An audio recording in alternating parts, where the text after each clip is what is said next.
Doctor Sandeep, मैं आपके पास आता हूँ। आप जो है वो प्रोफेसर हैं।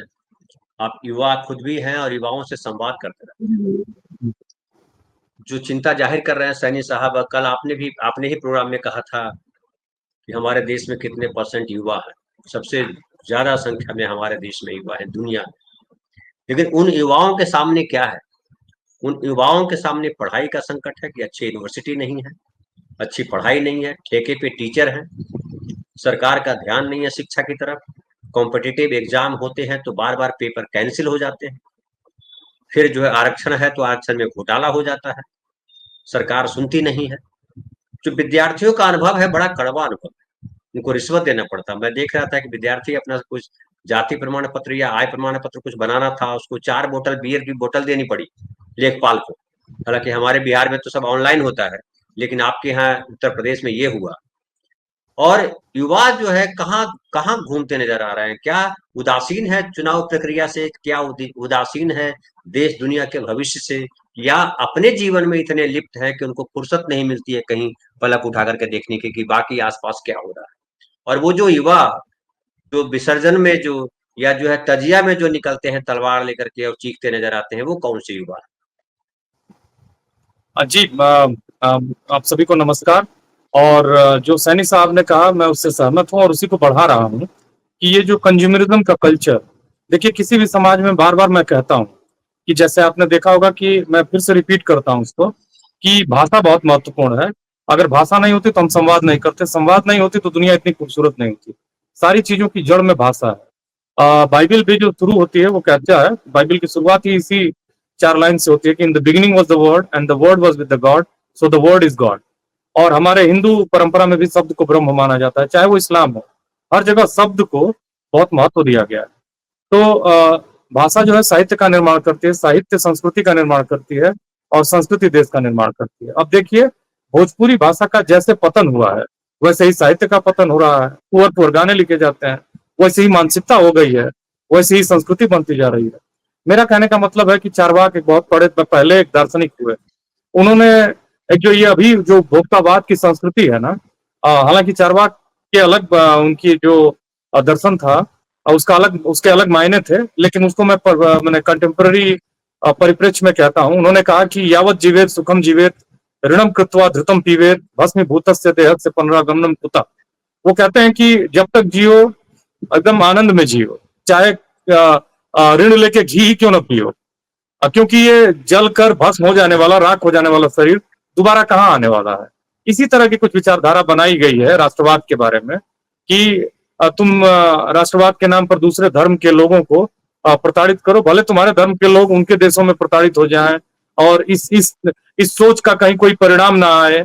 और एक ऐसी सोच तुम्हारे अंदर भरी जा रही है जिसका कहीं कोई मतलब नहीं, क्षमा करिएगा, जिसका कहीं कोई मतलब नहीं है। वो बेसिकली इस तरह के दर्शन से उनको भर दिया गया है जो मानव बम बन चुके हैं।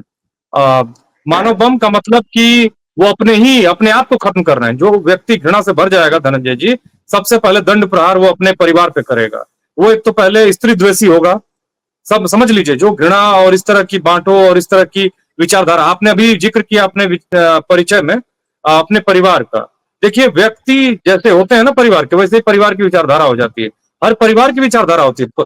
परिवार जो है ना समाज की सबसे छोटी इकाई है। वहां से ही अब देखिए ना कि अगर आप यूरोप में पुनर्जागरण क्यों आया? यूरोप में पुनर्जागरण इसलिए आया कि तो दुनिया में आक्रमण हुआ और वहां से सारे विद्वान, चाहे वो कला संगीत संस्कृति के रहे हों, वो यूरोप चले गए और पूरा यूरोप जो है जागृत हो गया रातों रात। अगर आपके बगल में मान लीजिए कोई ऐसा मोहल्ला है जहां पॉकेटमार रहते हैं, तो वो जो संस्कृति होगी उसी तरह की होगी। तो ये जो देश की संस्कृति के आप के साथ खिलवाड़ किया गया है ना, ये एक व्यापक हिंसा का आधार तैयार किया गया है।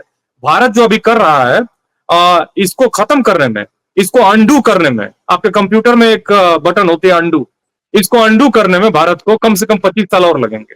मतलब अब आप सोचिए, 14 में जहां भारत था वहां आने में 2054 हो सकता है। कारण यह है कि जिस रंग में आपको रंग दिया गया है, उस रंग को छुड़ाने में बहुत समय लगेगा। रंग तो फिर भी छूट जाता है, लेकिन विचारधारा जो है ना वो कई जनरेशन में खत्म होती है। वो जो सोच है, जो उस सोच के साथ लोगों के दिमाग को बना दिया गया है, उनको मानव बम बना दिया गया है।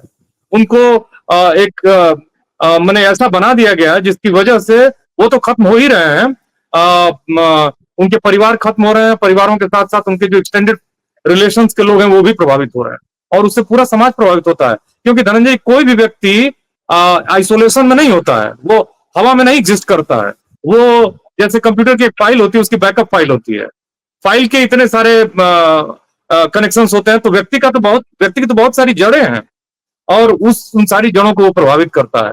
मेरा कहने का मतलब यह है कि अब युवाओं की बात मैं करता हूँ। युवा जो है, सही बात है, आज बहुत सारे लोगों को मालूम नहीं होगा कि आज पटेल साहब के मैं गांव गया हूँ, करमसद, आनंद में करमसद, उस गांव में मैं गया हूँ, उनके घर को मैं घूम के आया हूँ। और मैं आपको बताऊं कि सरदार वल्लभ भाई पटेल, सरदार कहा जाता था उनको, और वो एक संपन्न परिवार से था। वो पूरा गांव करमसद जो है पूरा संपन्न गांव है, लेकिन जो उन्होंने चरित्र दिखाया, जो उन्होंने किया है भारत के लिए, वो एक जबरदस्त काम है। और उसके अगर हमारे युवा अगर उसको नहीं याद रख रहे हैं तो ये बहुत दुर्भाग्यपूर्ण है। और मैं बताऊं कि देखिए, अमेरिका की आबादी 34 करोड़ है धनंजय जी, और वहाँ यूनिवर्सिटीज जो होंगी ना, मैंने यूनिवर्सिटीज जो है वहाँ 10,000 हो गई हैं। 6,000 तो मुझे मालूम था, 2,000 और 8,000 यूनिवर्सिटीज से कम नहीं है। 34 करोड़ की आबादी है, 8,000 यूनिवर्सिटीज हैं, और 3,000 के आसपास तो वहाँ पब्लिक यूनिवर्सिटीज हैं, और सेमी पब्लिक यूनिवर्सिटीज भी है वहाँ 2-2,500। फिर उसके बाद प्राइवेट यूनिवर्सिटीज है। सेमी पब्लिक यूनिवर्सिटीज में बहुत फी नहीं होती है, सरकारी यूनिवर्सिटीज के बड़े अपने पर्पज हैं, वो हिसाब से अपने समाज को मदद करती है। अब भारत को लीजिए, भारत में तो ये नैरेटिव शुरू किया जा रहा है, जो भारत का सबसे बेहतरीन विश्वविद्यालय था, वहां ये शुरू किया गया है कि हमारे टैक्स के पैसे को बर्बाद कर रहा है। अब पूछिए कैसे बर्बाद कर रहा है। जेएनयू को, इनफैक्ट जेएनयू को जिस तरह से पिछले 10 सालों में बर्बाद किया गया है, अब उसके बारे में कौन बताएगा। आप बताइए ना कि एक से एक लोग वहां से पैदा हुए हैं, एक से एक बेहतरीन। एक्चुअली भारत तभी विश्व गुरु बन सकता है जब जेएनयू जो 2014 से पहले था, वैसे कम से कम 100 विश्वविद्यालय हो।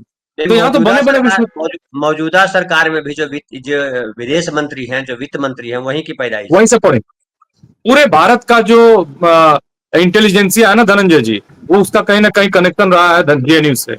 ऐसे नहीं है। मैं आपको बताऊं कि यहीं दिल्ली के पेरिफेरी में 2 यूनिवर्सिटीज खुली हैं धनंजय जी, ओपी जिंदाल और अशोका यूनिवर्सिटी। अशोका में ग्रेजुएशन की फी 1 साल की 8 लाख रुपए है। पढ़ा लेंगे आप? मेरे डीयू में 8,000 रुपए है। 8,000 रुपए है, कहाँ 24,000 3 साल का बीए की डिग्री, और उधर वहां 24 लाख। पढ़ा लेंगे आप? किसी को जर्नलिज्म पढ़ा लेंगे वहां पे? आप ओपी जिंदल में पढ़ा लेंगे? क्यों होनी चाहिए ऐसी यूनिवर्सिटी? एक्चुअली हमारा युवा भूलना, क्षमा करिएगा, पूछना भूल गया है। भूल नहीं गया है, उसको भुलवाया गया है, उसके दिमाग से ना मिटाया गया है ये सारी चीजें। उसको एक नशा दिया गया है, एक इंजेक्शन दिया गया है। धर्म को मार्क्स कहा करता था कि अफीम है, उस अफीम को इतना चटाया गया है कि वो जो उसका अस्तित्व था उसको ही भूल गया। खाली धर्म ही नहीं, तमाम तरह की चीजों का उसको नशा दिया गया है।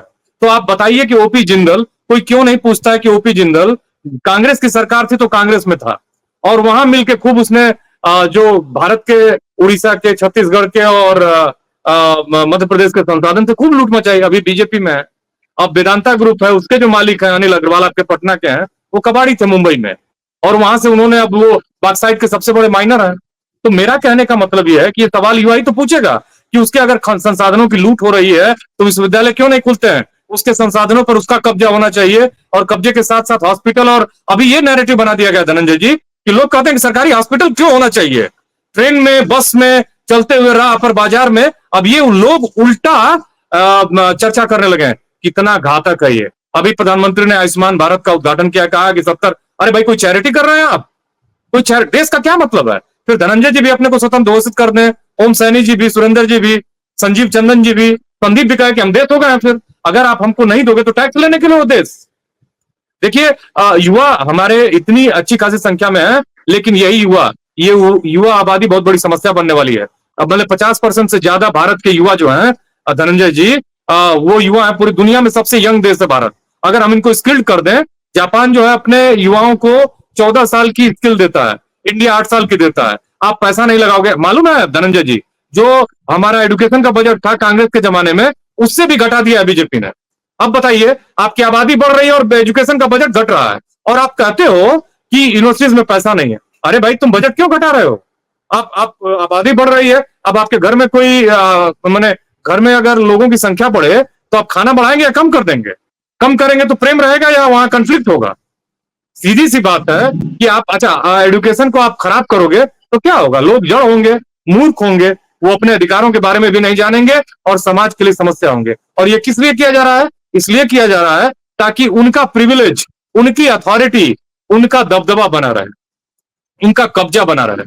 ये कब्जे की लड़ाई देश को नर्क में ले जा रही है कुछ। जी और आज युवा को समझना होगा कि A1 और A2 इस देश के मालिक नहीं है, वो भी उतने ही मालिक हैं इस देश के नदी नाले पहाड़ जंगल आसमान हवा के उतने ही मालिक हैं जितना A1 और A2 हैं। मेरी बात को आप सही। समझे? इसलिए इन युवाओं को जो भूल चुके हैं उनको समझना होगा कि पूरी, देखिए धनंजय जी, दुनिया प्रकृति ने बनाई, भगवान को तो भगवान को अगर आप मानते हैं तो मानिए कि भगवान ने अगर बनाई तो उसने बाउंड्री थोड़ी खींची थी कि बिहार है और झारखंड है, महाराष्ट्र है और गुजरात है, या फिर भारत है और पाकिस्तान है और बांग्लादेश है। अब मैं बताऊं 144 करोड़ आबादी भारत की है, पाकिस्तान की आबादी 20 करोड़ 21 करोड़ है, 17 करोड़ आबादी बांग्लादेश की है। अगर देख लिया जाए तो आधी दुनिया तो एक ही देश है जो बट के 47 में पाकिस्तान हुआ, 71 में बांग्लादेश हुआ। आधी आबादी दुनिया की इसी साउथ एशिया की इतनी छोटी सी जगह में रहती है। आप समझ लीजिए, इतनी आबादी किसी दुनिया के देश में नहीं। भारत जो है दुनिया का सबसे ज्यादा आबादी वाला देश है। यूपी जो है 5वां सबसे बड़ा देश है। भारत के बाद चाइना है, चाइना के बाद अमेरिका, अमेरिका के बाद ब्राजील है, ब्राजील के बाद यूपी है। अब आप सोचिए कि हम कितनी अमानवीय कंडीशंस में रह रहे हैं। लोगों को खाना नहीं है। यहाँ दिल्ली के कश्मीरी गेट के आप चले जाइए सड़क पे, लोग डिवाइडर पे सोते हैं धनंजय जी। मेरा कहने का मतलब है कि पूरी दुनिया हमारे लिए खुली हुई। हमारा अमेरिका भी उतना ही, मैंने अमेरिका के जो मूल निवासी थे वो रेड इंडियंस थे। तो ये पूरी दुनिया हमारी है धनंजय जी। इसको पॉलिटिक्स में जो ये अभी जो पॉलिटिक्स में एक मिनट लूंगा, जो पॉलिटिक्स में जो मिडिल ईस्ट को अनस्टेबल किया जा रहा है, ये भी पॉलिटिक्स है। ये सब कुछ पॉलिटिक्स है। और दुनिया के लोगों को, खाली भारत के लोगों को नहीं जानना होगा कि ये पूरी धरती हमारी है। हमको इसको, अगर कॉन्फ्लिक्ट से रहित रहेगी दुनिया तो उतनी खूबसूरत और बेहतर होगी। आदमी यहाँ आया है जीवन काटने के लिए, बिताने के लिए, और इस दुनिया में कंट्रीब्यूट करने के लिए, दुनिया को बेहतर बनाने के लिए।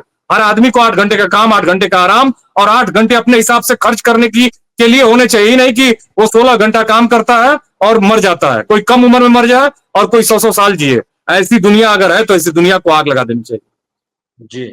खैर, आज दिए में आग लगाइए, दुनिया को छोड़ दीजिए। आज छोड़ दीजिए। आक्रोश आपका बिल्कुल सही है।